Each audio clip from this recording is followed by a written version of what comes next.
আসসালামু আলাইকুম। Urmi kitchen blog চ্যানেলের পক্ষ থেকে সবাইকে স্বাগতম জানিয়ে শুরু করছি আজকের নতুন ভিডিও। আশা করছি যে যেখান থেকে বসে আমার এই আজকের নতুন ভিডিওটি দেখছেন সবাই খুব ভালো আছেন আলহামদুলিল্লাহ। সকালবেলায় তো হাঁসগুলোকে ছেড়ে দিচ্ছি, কারণ খুব ভোরে হাঁসগুলো না ছেড়ে দিলে গরমের মধ্যে ওরা অস্থির হয়ে যায় আর থাকতে চায় না মানে ওদের ঘরে। তাই খুব ভোরেই হাঁসগুলো ছেড়ে দেই, যদিও আমি পাতি হাঁসগুলো একটু বেলা করেই ছাড়ি, কারণ হাঁসগুলো যেহেতু ডিম দিচ্ছে অনেক দিন, ডিম যখন ওরা পারে অনেক দিন পর্যন্ত, তখন অনেক বেলা করেই ওরা ডিম পারে, যার কারণে আমি একটু বেলা করেই ছাড়ি। তো ভাবলাম যেহেতু প্রচুর গরম পড়েছে ওদেরকে ছেড়ে দিই, তো আজ আমি আবার একটা ডিম তুলতে পেরেছি। প্রতিদিনই দু একটা করে ডিম আমি উঠাই আর কি ওদের ঘর থেকে, আর আলহামদুলিল্লাহ দুইটা মুরগি তো ডিম পারছে। মুরগি যেহেতু আমি ওদের ঘরের মধ্যে রাখি, তো বর্তমানে রাখছি না। এত গরমের মধ্যে ওদেরকে আর আটকে রাখার কোনো ইচ্ছে আমার নেই, তাই ওদেরকে এখন ছেড়েই পালন করছি আর কি। তো ওদেরকে আগে ওদের জায়গায় রেখে দিয়েছি ঘরের মধ্যে, মানে মুরগির যেই ঘর, তো ওদের ঘরেই রেখেছি। আর জাহিদাকে বললাম যে ডিম আছে কিনা সেটা দেখার জন্য, কারণ গতকালকে একটা ডিম পেয়েছি, তো তাও আবার ওই ঘরের মধ্যে, যেহেতু ওখানে থেকে ওদের ডিম পাড়ার অভ্যাস ছিল। তো আজ আর ছিল না কোনোটাই, যেটা বাহিরে আমি মানে রেখে পালি আর কি। ঘরের ভিতরে দিলে ও না কীভাবে যেন বের হয়ে যায়, তাই ও বাহিরেই থাকে। আর ওকে এখন ধরে আমি ওর ঘরে দিয়ে দিলাম ডিম পাড়ার জন্য। ও একদমই ছোট একটা মুরগি, তো একবার ডিম পেড়ে ও বন্ধ করে দিয়েছিল। তারপর 15 দিন যাওয়ার পরে ও আবারও ডিম দেওয়া শুরু করেছে, একদম ছোট ওর ডিম।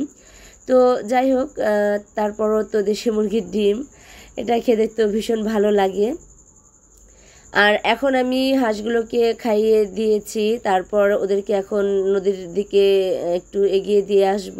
আমি এখন আর একদম নদীর দিকে যাব না, কারণ যেহেতু ওরা একদম দল বেঁধেই যাবে, তাই ওদেরকে আমার এগিয়ে দিয়ে আসতে হবে না, ওরাই এখন একাই যাবে। আর এই হাঁসগুলো আমাদের বাড়ির হাঁস। আমার তো বাচ্চা ছিল, যে পাঁচটা দেখতে পাচ্ছেন সামনে, এই পাঁচটা আমার হাঁস ছিল। তো দুইটা রেখেছি আর তিনটা তো দুই জায়ের কাছে বিক্রি করে দিয়েছি, আর বড় হাঁস তো আমার আছেই। আর ওদেরকে একটু এগিয়ে দিয়ে এসে তারপর আমি এখন আম কুড়াতে মানে আম কুড়াচ্ছি। অনেক আম পড়ে ফেটে গেছে, যেহেতু বৃষ্টি নেই, তাই আমগুলো না এতটা রোদে মানে ঝরে ঝরে যাচ্ছে, একদমই মানে কি বলবো, এতটাই গরম আর এতটাই রোদ, কোনো কিছুই যেন ভালো থাকছে না, সব কিছুই যেন শুকিয়ে নষ্ট হয়ে যাচ্ছে। আর আম পড়ে একদম তলায় বিছিয়ে গেছে। তো যতটুকু নিতে পেরেছি, মানে হাতে যে কয়টা আম আর কি হাতে নিতে পেরেছি সেগুলো নিয়ে রেখে দিচ্ছি। আর সকালবেলায় আমি চুলাটা লেপে দিয়েছিলাম, তো ভালো করে শুকায়নি, তারপরও আমি রান্নাটা বসিয়ে দেব। যেহেতু সবজি বাগানটা পরিষ্কার করার জন্য একটা ক্রিশান নিয়েছি, তো সকালবেলায় ভাবছি রান্নাটা করে নেব। আর বেশ কিছুদিন হয়েছে দাঁতের যন্ত্রণায় রাতে একদমই ঘুমাইতে পারি না, তো ভাবছি ঢাকায় আর যাব না। মিমকে যে ডাক্তার দেখাইছে আমার ছোটো যা, তো মুকসুদপুরে যাব, ওখানে ওই ডাক্তার আমি দেখাবো, তো ওনাকেই দেখাইতে যাব। তো ভাবলাম যে দুবেলা রান্না করে যাই, যেহেতু আমাদের আসতে অনেকটা সময় লাগবে, তাই রান্নাটা করে যাচ্ছি আমি একবারে আর কি, দুবেলা রান্না, তারপর রাতে কিছু একটা করে নেব। এখানে তো আমি ভাতটা বসিয়ে দিয়েছি, আর যেহেতু আমি পাতার দিয়ে রান্নাটা করি, তো পাতা দিয়ে তারপর একটা পাটখড়ি দিয়ে আমি জালটা ধরিয়ে দিয়েছি। আর আমার ভাতে তো বলক এসে গেছে। এরই ফাঁকে আমি কাটাকাটির কাজটা করে নিয়েছি, মাছ ধুয়ে পরিষ্কার করে নিয়েছি। আর আমি এখন ভাত হয়ে আসলে ঠিকা দিয়ে তারপর আমি তরকারিটা বসিয়ে দেব।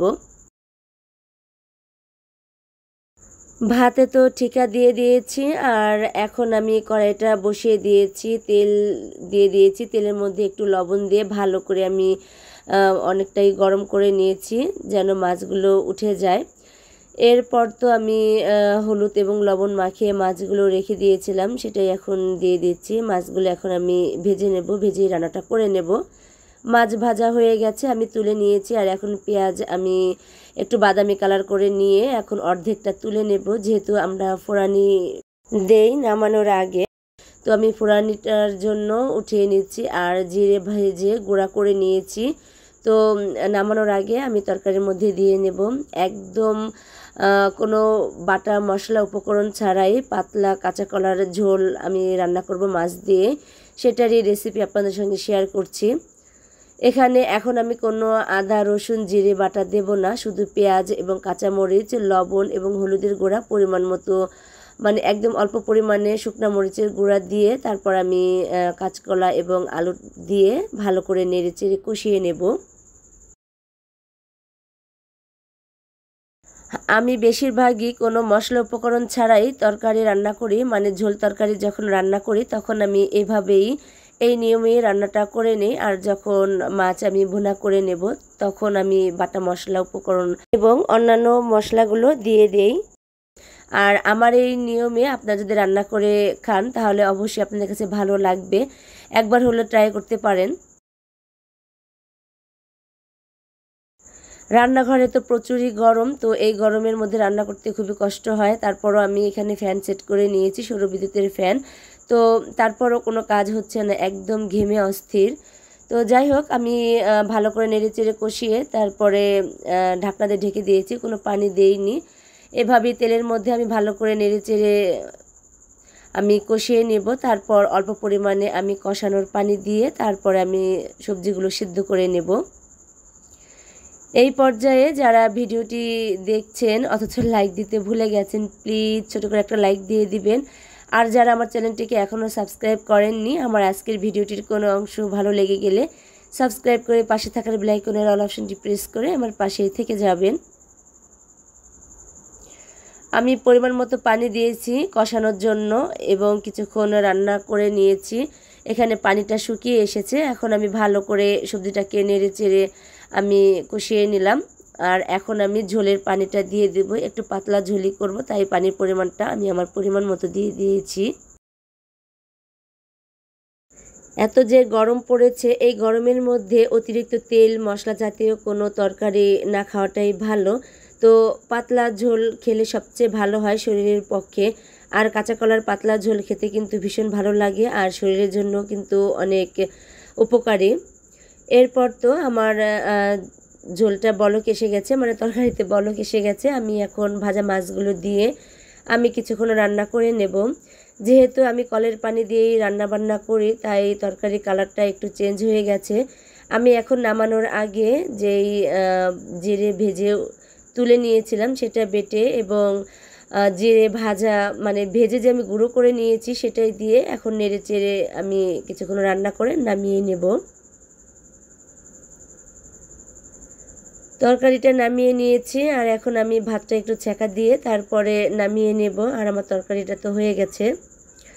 এরপর তো জাহেদারও রান্নাবান্না কমপ্লিট হয়ে গেছে, ও তো মিমকে দেখাবে, মিমের তো যেতে বলেছে, ওর দাঁত আবার একটু দেখাবে যে কমেছে কি না, কী অবস্থায় আছে। এরপর তো চলে আসলাম মুকসেদপুর, এখানে আমি ডাক্তারের চেম্বারে চলে এসেছি।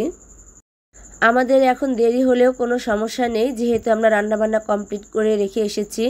তবে দুপুরের খাবারটা আমাদের একটু দেরি করে খাওয়া হবে আর কি। এখানে দেখানোর পরে বাড়িতে যাব, তারপরে খাওয়া দাওয়া করে নেব।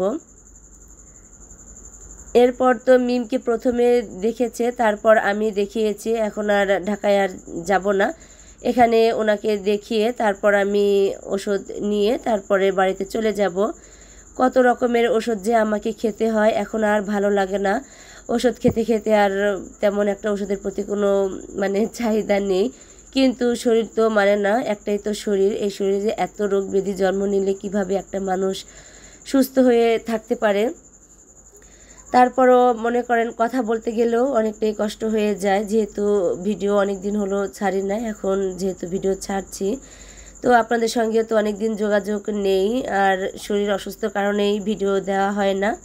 আবার মাঝে মাঝে ভালো লাগলে আবার মনে হয় যে ভিডিও করি, তখন একটা নেশা পরিণত হয় যে ভিডিও কালকে দিয়েছি আজকেও দেই, তো এমনই হয় আর কি।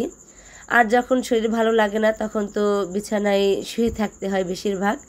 তো এরই ফাঁকে আমার বড় ননাস ফোন করেছিল, তো ওনার হাজব্যান্ডকে তো আমরা ভাইজান বলি, তো যেহেতু সবার বড় তো তিনি খুবই অসুস্থ, আসবো আসবো করে আসা হয় না, তাই আমরা আপাদের জন্য, আপাও খুবই অসুস্থ, কিছু ফল নিয়ে চলে আসলাম আপাদের বাড়িতে। এখানে এসে তো একের পর এক হালকা নাস্তা করে মানে আয়োজন করেছে, তো সেটাই আমরা খেয়ে নিচ্ছি। আপাও জানে না যে হঠাৎ করে আমরা চলে আসব। তো জাহেদাকে বললাম যে চলো আমরা দেখে আসি, তারপরে আবার যখন এক সপ্তাহ পর আমাদের আসতে বলেছে তখন আবার এসে দেখে যাব দুলাভাইকে আর কি। এরপর তো আমাদের বাড়িতে যেহেতু বিয়ের একটা আনন্দ আছে, সবাই তো বিয়ে নিয়ে খুবই আনন্দ আমরা সবাই।